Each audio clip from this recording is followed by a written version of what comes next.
Now with any luck, this next one will be an improvement over this.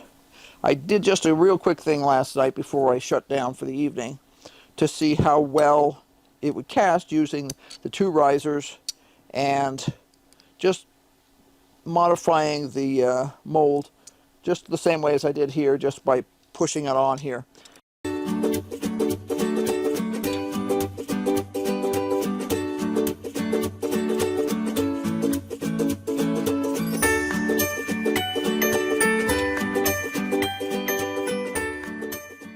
You can see on this side here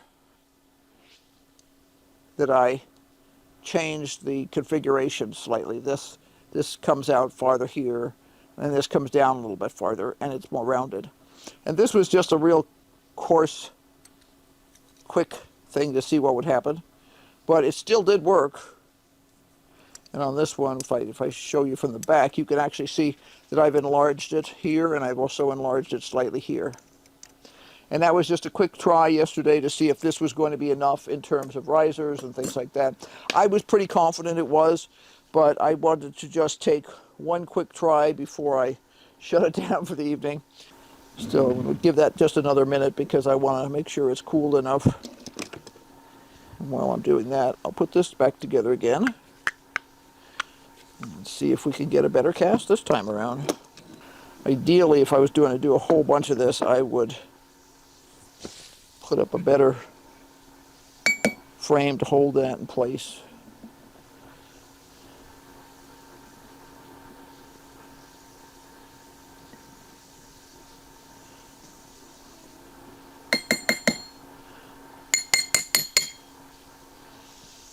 There we go.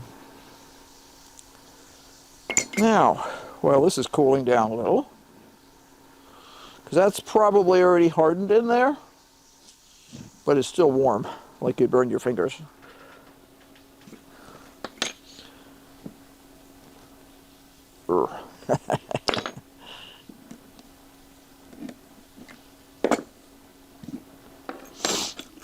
Okay, pop it open, and you can see the new cast piece right there.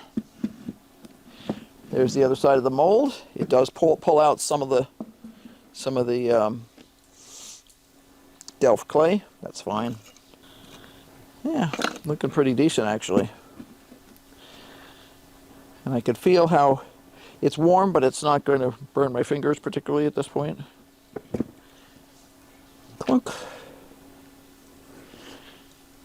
And this is great because it shows exactly where the risers were. The metal didn't actually come out of the risers on the surface like this is here, but you can see where it did rise in the risers, and that allowed all the oxygen, the air that was in there, to get out of the way so that the metal could move into place. That's perfect. Yeah, that's fine. Thought it'd be cold enough, but always better to check than to grab something and then go, ow, ow, ow. There we go. Okay. This is just an old putty knife that I use for just about everything around here. I'm not scraping hard. It's not going to damage the surface. So even if this was a finished piece, I wouldn't have to worry. But I can kind of knock off some of the clay, and I could see what kind of progress I made. Okay. I was getting there, but you can see the risers. The metal went in here, spread through here, spread down here, and up the risers. And that allowed the air to leave. And I don't worry about little bits and pieces like this, because that's easy to break off and then remeld. Okay, so I'm going to cut those off with a sprue cutter.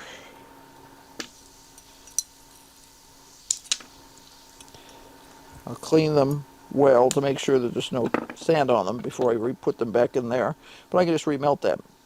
All right, let's take a look at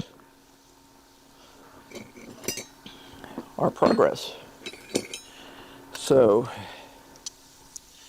yeah, Remember, this is the original, and it was incomplete. This was my first try yesterday, and you can see I've managed to enlarge it slightly here. But that was just literally, that was like I was getting ready to go for dinner, and I just wanted to see if it would work. Now this morning, you can see I managed to get this to curve around quite a bit more. So I did a better job on this side than I did on this side, and it needs to be filled in. But it's getting there. Not bad. But this is another way to do this stuff. I do have smaller equipment too, and I'm actually in the process of,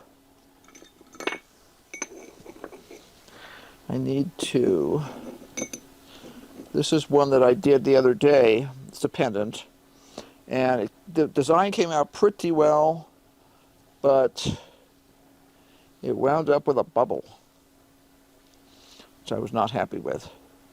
And it means I just didn't smush the clay down hard enough. So what I was thinking about doing was actually trying to recast this using the damaged one and then fixing the bubble. And I'll show you how we do that. So in this one, you see where the red is there? This is a Fimo sort of stuff that the customer gave me. And unfortunately, when she cooked it, I don't know whether the Fimo was too old or what, but it bubbled in some spots. I've had that happen before too when I was being super careful about temperatures and everything else. Sometimes I think you just wind up with something that's a little older or something that didn't work out. But I was able to repair that by using some wax and things. This part here is where I wound up with a bubble in the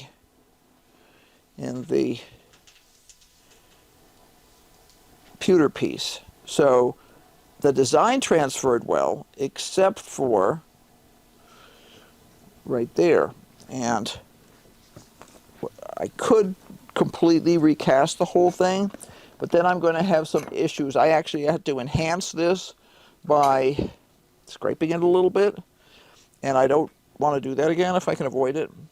Now, one of the things I didn't talk about with this, because it's a different setup, is that with some of these things, it's a really good idea to mark the outside of the molds so you know what's going on. There's actually a special dent cut into the outsides of these so you can line them up and know that you've got the stuff completely well lined up correctly. On these you have the pins that hold stuff in place, which in this case, because it's large scale, are nails. So in this case, what I'm going to do when I pack this is I'm going to put this face up because I want the design to be really packed in there tightly. I'm going to line this up so that that notch on the outside lines up with the position of the pendant, because I want to know that my pendant goes exactly like that. Then I'm going to crumble this stuff in here, same as I did the last time. I'm going to really be pushing down hard over the top of the pendant because I want the design to be really carefully transferred. And I just must have missed pushing hard on that one little spot of the pendant. It's why you really pack it hard with a hammer or a dowel or something. But, you know, being human beings, we sometimes screw up. So I'm going to push hard with this dowel, but then I'm going to go back later and hammer it because I really want that in tightly. Because once I've got a decent mold, I can repair it and get rid of that dent in the pendant. Okay, there we go. Now, I have multiple sizes of these boxes, containers. This is a bigger one again that they sell. And you could make some of this stuff yourself. These are nice because they actually have edges that slide in and stuff like that. They're machined. And then you can mark the outsides, and you have a little notch in both the top and the bottom that are created by the manufacturer that are very precisely cut. So if you line those up, you'll know that your mold is properly lined up. And that sort of stuff is worth its weight in gold. When I first tried doing this, I did not have the pins, and it made it really hit and miss. And when you're actually trying to produce something, you don't want to spend extra time. I mean, if you're just goofing around, but I don't think most people just goof around on this. Most of us have a goal. In this case, my goal is actually to see if I can produce something that a customer wants. But sometimes it's, can I produce something that I want? And while fooling around in the studio was fun, there's things that are fooling around, there's things that are foolish. Goofing off too much is a little on the foolish side. So there we go. See how I was able to shave that off beautifully? So now, let's get this out of here. And you can see the pendant right there. And I'm going to brush the clay away from the edge because I don't want any oddness. So I'm just trying to create a very clean edge with my thumb. This pendant is not completely flat. It's intended to be a sort of a rustic shape, as if somebody had carved it out of stone or cast it roughly like in the Bronze Age. You know, so it does not need to be like Renaissance perfect, shall we say? So it's not some picky thing from the Italian Renaissance where everything's perfect. But there you go. You can see I'm dusting it. Then I'm going to find the groove here and the groove here. Now you'll notice there's some magic marker marks on here. And that's because it makes it easier for old eyes to see. But there we go. Those are lined up perfectly now. Okay, then it's time to pop in the top stuff again. Now, remember at this point, there's no way to get the pendant out and there's no way to get the metal in. So that's what you'll be creating when you open up the mold. So you have a hole in there, the shape of the pendant when you're done. And then you simply have to create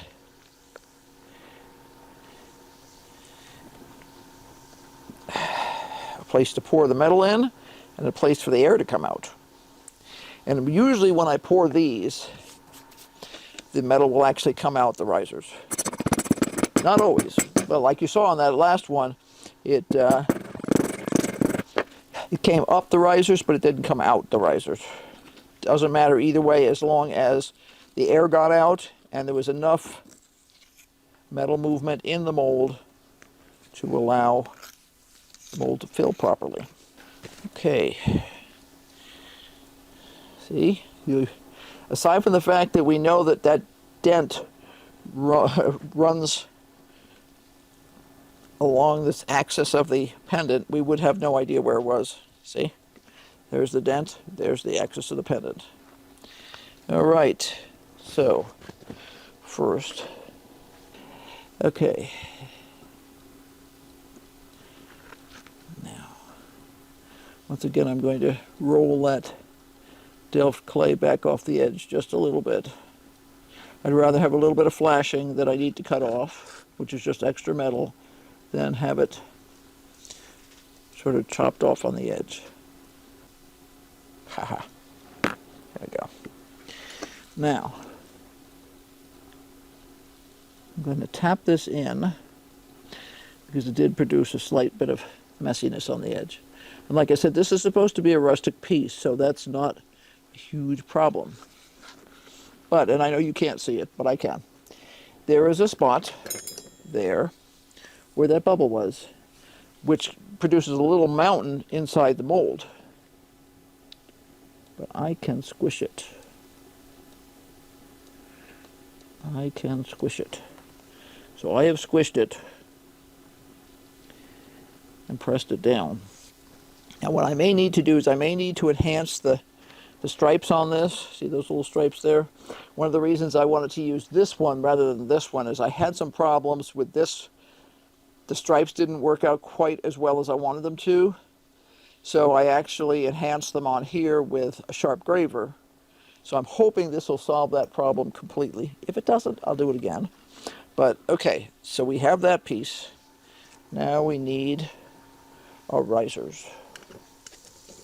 And you can use a nail. You should have, let's see, there it is. This is one of the things I use sometimes. Sometimes I'll use a drill bit. And that allows me to kind of screw my way through the piece. You can use tubes. Whatever gives you the kind of finish that you want to have. Doesn't matter to me, and it doesn't matter to the mold. What matters is it has to work right. So, yeah, I'm sort of packing the edges so that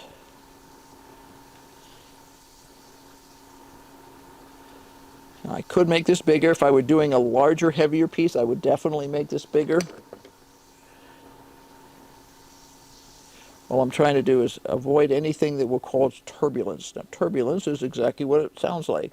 It means that the metal is sort of spinning around and doing different weird things. And that will impact the casting. Okay, that came out really well. It's nice and it's a little lumpy on the back, that's fine, but it's lumpy down, not lumpy up. Lumpy up means you have a dent in your piece. Lumpy down means you have a bump on the back of your piece, which you can grind off easily. So there's that, and then I need one more here. I probably don't actually need a riser on this, but it's a good demonstration of how it works and of being cautious, because I can always, when I actually create a mold for this, a permanent mold, I'll be doing it in silicone sheet. And silicone sheet will make a permanent mold like this will. This is not silicone sheet, this was silicone putty, but this was silicone sheet. It's just a different color. The stuff comes in all different colors. Stuff I've got right now is sort of a cream color, made by an Italian company. I contacted Rio and asked their tech support what they recommended, because the kind of stuff I used to get is not sold anymore because the company was bought. So he recommended a specific brand, and I have been very pleased with it. He said it's what he uses, so that makes sense. And it has been great, so no complaints there. It's always nice to be able to call somebody and ask intelligent questions and get intelligent answers. Okay. This is being a little fussy, but I'm determined to make it nice. There we go. Okay. Ta-da! All right, now I line up those two grooves.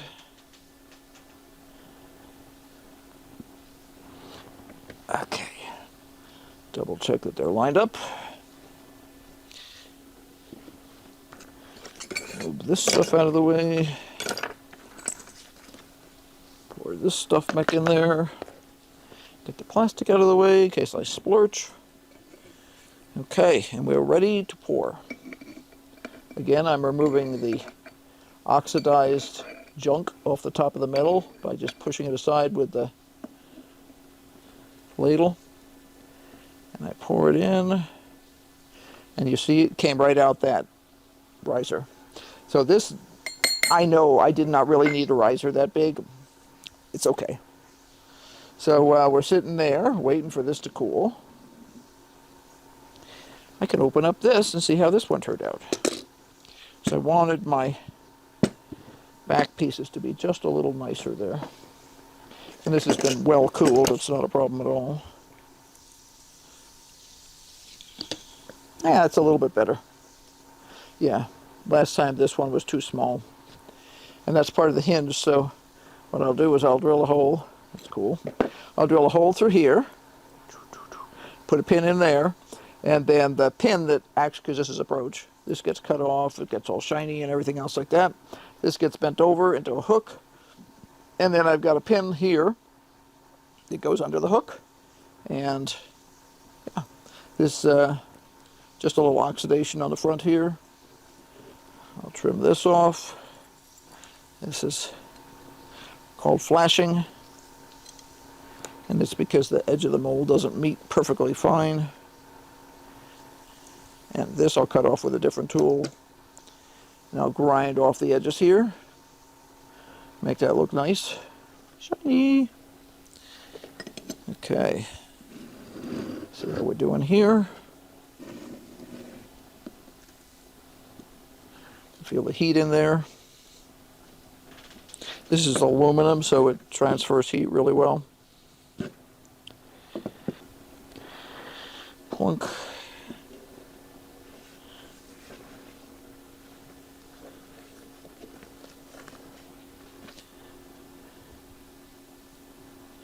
Break this off.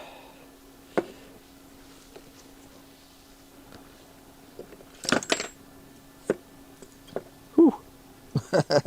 That's still a little warm. Where the metal was actually poured in, this is a little bit warm.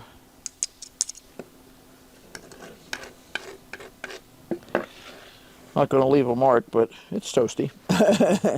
But now that it's out of there, this insulates really well. Now that it's out of there, it'll cool off pretty quickly. Cheat to win, I have a glove. These are heat-resistant gloves. So, what do I have? I have my brush. I was going to say there's a little X-Acto knife here. And there's the top of the pendant. And there's the bottom. And it has almost completely eliminated that dent that was at the bottom. I could have done it just a little farther up from that, but I think that's good enough. And yeah, it's looking like it's supposed to, which is always cool. And this becomes a master. You cut off that on the back. These pieces will be cleaned up, and then they will go into the pot again to be remelted.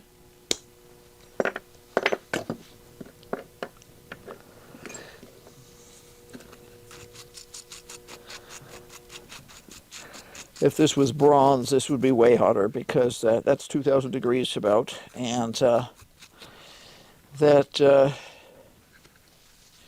will retain its heat for a lot longer. But this stuff is only about 600. So, yeah. Okay. And then I can clean out the grooves to get the rest of the clay out of here. You can see that's a pretty decent master. If I decide that I want these lines to be a little bit more definitive, I can use a graver or some other sharp thing, because pewter's very soft. I could just grind this in a little bit more. I may just do that to make it a little bit more definitive. But yeah, that's got it pretty well worked out. So that's all there is to it. That's all there is to it. So I have 3 in different sizes, like this, that are pendants. And then I have this big one that I'm busy modifying. Yeah, so that's what I'll be doing today. So I hope you found this interesting. It's an interesting process. Like I say, I learned pretty much everything I knew about doing sand casting from Myford Boy on YouTube. He does big stuff, but the principle is the same. There are a couple of Delft clay YouTube videos out there. They're most of the time using stuff like this that's tiny, and that's great if you're doing something tiny, but if you want to do something bigger, you have to learn how to use you know, pins and stuff like that and make boxes. This does not catch on fire when you're using pewter. It can catch on fire when you're using bronze. Obviously, it has caught on fire before. So you just need to be aware of that when you're pouring a hotter metal. But for most people, that all they're going to ever do is pour pewter, and it's a great way to copy things. And one of the things I'll be doing, hopefully later today, but if not today, later this week, is I have a new pendant that I want to make for myself, and I'm considering creating it in wax and then doing it in sand casting, and that gives me a metal master that I can then use in the vulcanizer to create a baked mold like this that's actually originally made from multiple pieces of silicone rubber. And that holds up for a goodly long time and allows me to have a whole bunch of flexibility in terms of casting. I can also use it for pewter, or I can use it for making waxes. Once you've got it in wax, you can cast it in any hotter metal like, you know, gold or silver or bronze or any of that sort of stuff. So, yeah. So, hope you enjoyed this, and I need to get back to work. So, until next time. Be sure to like, subscribe, and hit that notification bell, because obviously we're going to be doing a ton more, and you might want to come along and see what we're doing. So, until next time, bye. Oh, and don't forget to keep brainstorming, because obviously we do.